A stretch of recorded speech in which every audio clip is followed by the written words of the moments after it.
Welcome back to the Talk of the Town podcast, here with Dunstable Town manager Steve O'Reilly. Steve-O, 3 games left now of the season, coming off the back of 2 draws.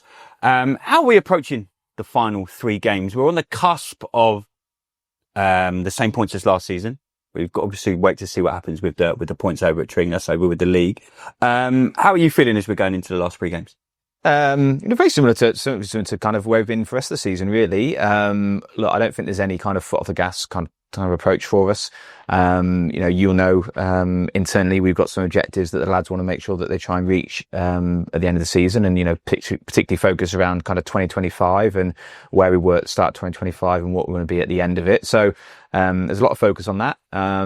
Really, as I've said to you probably over the last 3 or 4 months, it's about continuing to develop what we're doing, and there's 3 more opportunities for us to be able to do that. So there's been real positives. So, you speak about the last couple of games, but there's been positives over the last 6 or 7. Obviously, since we lost that game at Cockfosters, we've been unbeaten since then.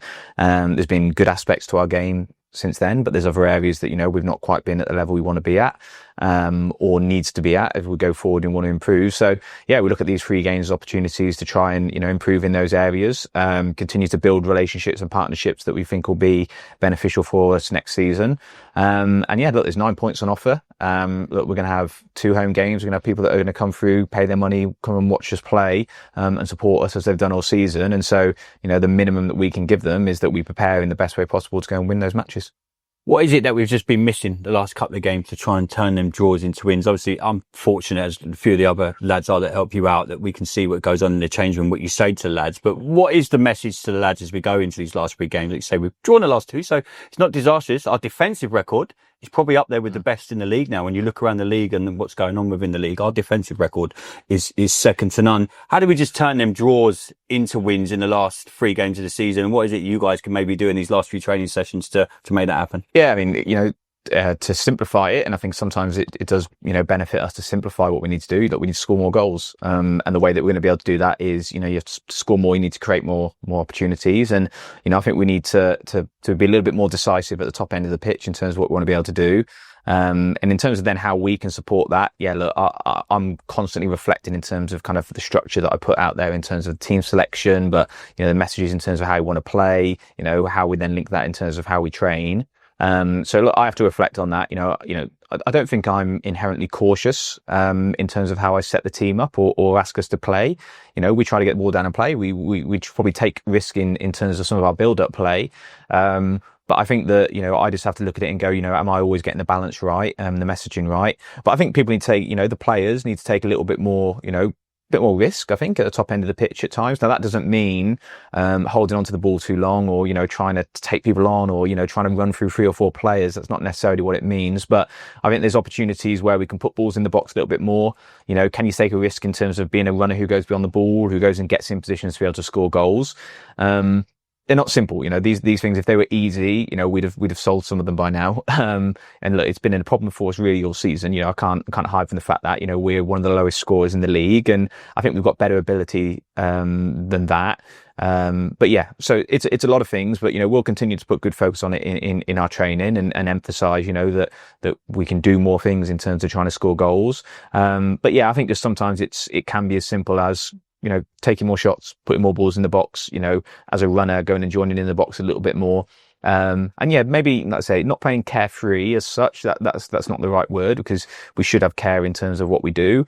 But I do think we can probably take risk a little bit more at the top end of the pitch. Hopefully that results in us scoring goals. But what I don't want to compromise is the way that we've been defending. I think if you look back, we haven't conceded a goal since the goal at the end of the, second half of the Sheffield game. Obviously we had the Crawley game, and then we've had 3 clean sheets, since then. So, that's not something that I want us to kind of move away from. I think that, it speaks a lot to how the team plays and how we prepare, and the structure that we've got, that teams don't find it easy to score against us. But yeah, just got to try and find the right balance in that. With your player head back on for a minute, how hard is it when you get to this stage of the season to focus? Because players' minds do wander. There's 3 games left. We're going to get 5 or 6 weeks off. We're not going to go up. We're not going to go down. I think we've done relatively well this season. We're all being well going to finish better than we did last season. How hard is it just to get them to focus for the last 3 games? You've not long stopped playing yourself. Do players' minds start to wander? And is that down to like the coaches and stuff, just to say, look, 3 games left. That's all we got to focus on, is just winning these 3 games. Like you say, people are going to pay their money to come and watch us play. But as a, someone that's just stopped playing, how hard is that just to get the focus for the last 3 games? From my own perspective, it wasn't. And that's just because, and you probably hear a lot of managers say this, and a lot of paid players would say this, and, you take it with a pinch of salt, I guess. But from my own personal perspective, I wanted to win every game of football that I played. And I just didn't, that was what it was. And you put a lot of effort into, these boys in terms of their training and then getting to matches and all that effort that you want to win. And I haven't seen anything from this group, really over the last 4 or 5 months that isn't kind of part of who they are as well. So I think that, on an individual player basis, I can't speak for the players, but I think that I know this group pretty well now.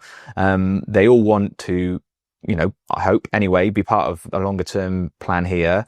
And I think that we're very clear in our expectations with them in terms of what that means, and the minimum expectation in terms of effort and preparation that it takes to play for us. So, I wouldn't expect them to drop off from that. In terms of what we do, I think, it's going to go a bit of a word that I use maybe quite often, which is just consistency in terms of how we approach it. So, if we don't prepare in the same way in training this week or on the match day on a Saturday, if the environment's not the same or consistent in terms of what it's been, again, for the last, really for the whole season, actually, we haven't changed an awful lot. Obviously, results have changed and improved as we've gone along, obviously, since the start of the season. But, in terms of how we've approached each game with the detail and the focus, we have to maintain consistency with that. And then for the players, then they don't arrive in an environment that feels different. If, my preparation wasn't right this Saturday and, the team wasn't up when it should be, or the time to keep in's not the same as what it should be, or my communication, I'm not giving the right detail or the same level of detail that I've been given, that then can kind of subconsciously tell the players that actually we're approaching this differently. So we just won't do that. We'll approach it in the same way. It doesn't mean we don't evolve it, because we have evolved it as we've gone along. But yeah, the focus on the coaches, from the session that they did on Tuesday, in terms of what we'll do tonight, and then the preparation, the way that we'll prepare for this game will be exactly the same as we've done. That tells the players that we're approaching this game in the same way that we have done. And then, yeah, as always, it kind of then is down to the players when they cross the white line in terms of kind of where they're at and where their preparedness is. From where we were when I first sat down with you, June, July last year, how have you reflected on nearly a first full season at Dunstable? We've had so many challenges, like you've said to me in many interviews. We've been written off in all sorts of quarters. The fact that we're at the minute 10th in the league, or like I said, all being well, ninth in the league. Yeah. We're going to, all being well, we're going to beat our points tally from last season. How do you reflect on what's been your first full season nearly at Dunstable Town? Yeah, I think that, look, I'm not going to sit here and say that when I started and came in that I'd have been satisfied with ninth, and where we're sat at this moment in time, I wouldn't have been. I don't think that should be the ambition of this club. I don't think it should be the ambition of myself, the coaching team, or the playing group.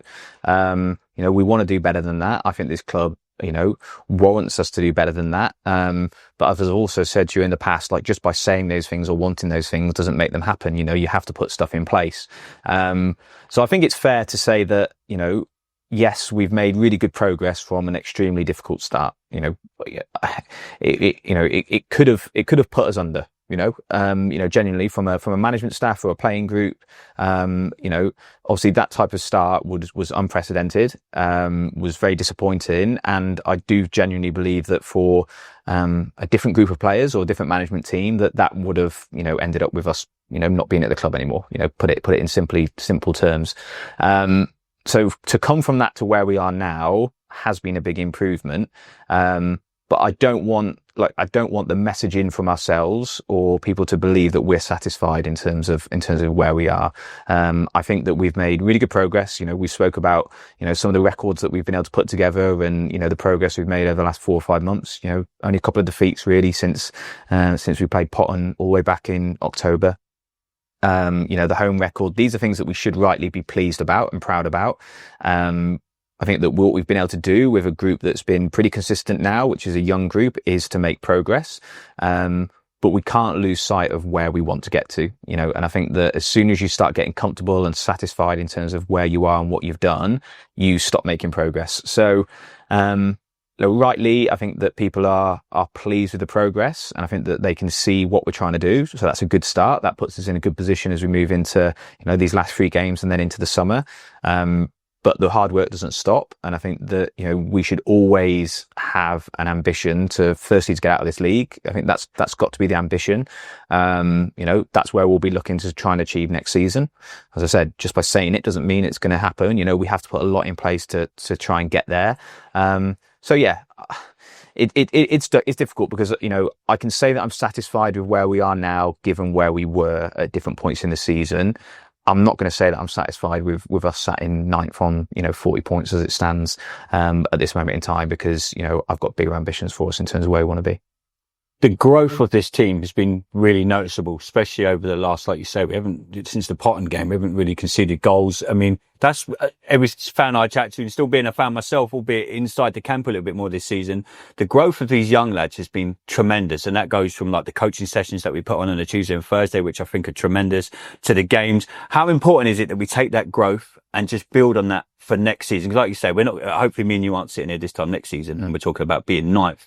Is that the hard part for you in the summer now, is building on what we've done this season and then kicking on? Yeah, it is. And I think that, I look at the growth in two different ways, really. So I look at, there's some individual players that have really improved and grown and developed. And you would look at that as being a natural thing for young players to be able to do. But actually, that's not always the case. I've seen plenty of times where young lads get thrown into an environment that's new for them, or a level that's new for them. And, it stunts their development, or they hit a buffer, or they hit difficult moments, and they're either cast aside at that moment, or they don't really have the skills to be able to kind of overcome them. So I think that that's a really important part. I think the team growth is something else. And I think that, one of the things actually that, as you say, you hear supporters and stuff speak to you, one of the messages that I get, quite often, and is really rewarding from my perspective, is that people recognize actually how much of a team they are now, and actually how much, togetherness there is in that group. And they look like a team now that are playing for each other. And I see that. Again, I get the fortune, I guess, to see them, and as yourself, Tuesday, Thursday, Saturday, and you actually do really start to see the relationships have started to build amongst those players. So I think those elements of growth are really important for us, and like I say, should be recognised. And then I think in terms of where we move forward with that, it's really identifying, okay, those players now, that have performed well for us, how much more potential is there for them to grow, between now and, when we start the season at the end of July, or probably whatever it will be, or August, how much of those players that we've got now can do that, and, how much room have they got to grow? And then it's trying to find the right players that we need to add to that, because we do, we'll need to add some more proven quality players who can continue to move us forward, but that also then fit in with that, the culture, for want of a better word, that we've developed here, that don't disrupt the group in a way that means that we kind of fragment, because I think we are very together right now. But they do have to add something different, and, I don't want to sit here, and I don't want people, again, links back a little bit to my previous answer, that we kind of feel that it's just satisfied, or that growth always just going to be organic and just natural. And just by us sticking together next season and having a pre-season, that we're instantly going to be better again. It just doesn't happen like that. So as coaches, we'll need to go away and reflect and look at, okay, how do we create an environment, again, in terms of, the complexity in terms of what we're doing, or the way that we're coaching, that's going to improve the players that we've already got. How do we become a better team in terms of, again, how we ask the team to play, the structure in the way that the team plays. And then, really importantly then, in terms of identifying the players that we want to be able to bring into the club who are going to help take us to that next level. Last one, Steve. Elgeville coming into town this Saturday. I don't need to remind you, again, this comes back to how far this team has come. We were all over there. Everyone in this room was over there on that Tuesday night at the start of the season. And we sit here and talk about it now. I think that says to you how far this team have come. I reckon if you put the lads the last few months in that game back then, it would be a completely different game of football. Revenge is not a word we like to use in football, but how important is it this Saturday that we turn up against Elgeville Dynamos and kind of put right that wrong of at the start of the season? Because that wasn't the Dunstable town that we now know. No, and it wasn't. And I think that, I was writing my programme notes today for Saturday, and, right the wrong was actually something that I put in there a little bit.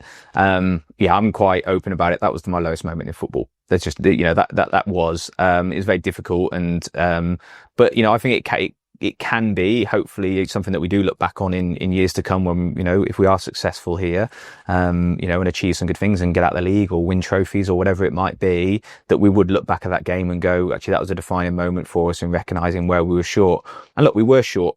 we weren't prepared enough, in terms of where we were. The playing group wasn't strong enough at that moment in time. We weren't far enough along in terms of the players understanding what we wanted from them.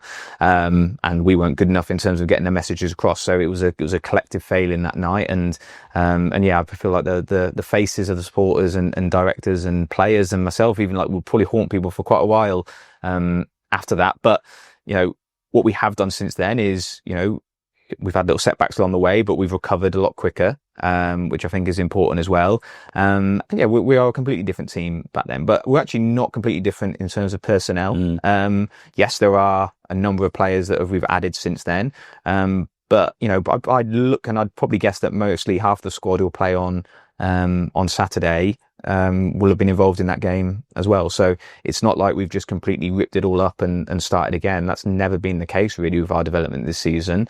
We've added good pieces along the way. We've also lost different players along the way, but we've continued to move forward and we've continued to understand where we are at that moment in time, what we need to be able to do to get better. Sometimes the progress has been kind of hidden or you don't really see it. And then it kind of suddenly you look back and go, oh, well, actually that last couple of months has been good. And then some of the moments have been a little bit more dramatic and you can look at it and go, oh, well, actually I can really see where this team's come from. So yeah, look, I want to win that game, but, a little bit more than maybe normal, but no, not a great deal. You know how I am anyway. I want us to win every game of football. And, it goes back to the very first question you asked in terms of, we've got 3 games left and we've got 9 points to play for. Saturday's just another one of those games for us to be able to do that. I'm sure some of the players individually will want to kind of right that wrong as well a little bit. So yeah, hopefully it will show where the progress that we've made. But I think the real sign of that progress has been, some of the records that we've put together or the points or where we sit in the table that shows that we're no longer that team that lost 5-0 back in August. But other people are noticing that as well. So to cut you off, other coaches and fans of other teams have said to us, "Well, you're not the team that we played at the start." I think that's testament to you, the players, the coaching staff at Dunstable Town. That really how we mentioned established a lot of the time. I think we've kind of gone beyond established now. I think we're a really solid team now in this league, and this is just the start for us. And when you hear feedback from other coaches, we're chatting to the coaches on Saturday when we played at Potton. We've been to plenty of places. When we went back over to Wormley not so long ago, I know we still got them to come here. London Lions give us a really big compliment when they come here and said, wow, you can already see the improvement in you guys. Is that good when you hear that coming from your peers and other managers and coaches? I mean it is, and I think that sometimes it's nice to get that vindication from outside because, as you say, when you're dealing in it or you're in it every day, you don't necessarily notice the improvement. You're kind of very reflective in terms of where you've been in the last the training session before or the week before, so you don't necessarily notice then. So if you have a good performance and then you're slightly down on that next game, I can admit that I get frustrated and I feel like that's not a step forward for us. But actually someone else who looked at that game from comparatively from 6 months ago will kind of go, oh, you look like a completely different team. So I think that's good. Look, I think there's only really 2 ways that you can go, and I think I'd much rather be going in this way, right? Which is, we're a better team now than we were then. I think there'll probably be other teams, and I've been involved in teams in the past where actually you go, we're not as strong as we were at the start of the season. Now that's a much bigger concern, obviously, and then that's not the direction you want to head in. So I think that should be the expectation, that you do continually evolve and get better. And yeah, look, as I say, that's not just, the case of just adding more players, or it's not the case of, us coaching better. The majority, of the credit really should go to the players in terms of how they've done that, the way that they've approached it, the learning that they've been open to, as they've gone along. And look, as young players, if they want to get better, this is going to be a really good place for them to be able to come and play. I'm really grateful for the ones that we've got. And yeah, I think that we'll try and finish the season really strongly these last 3 games. Look forward to a good summer, and then we'll go again next season. Yeah. Steve, as always, mate, thanks for your time. Thank you, mate. Cheers, buddy.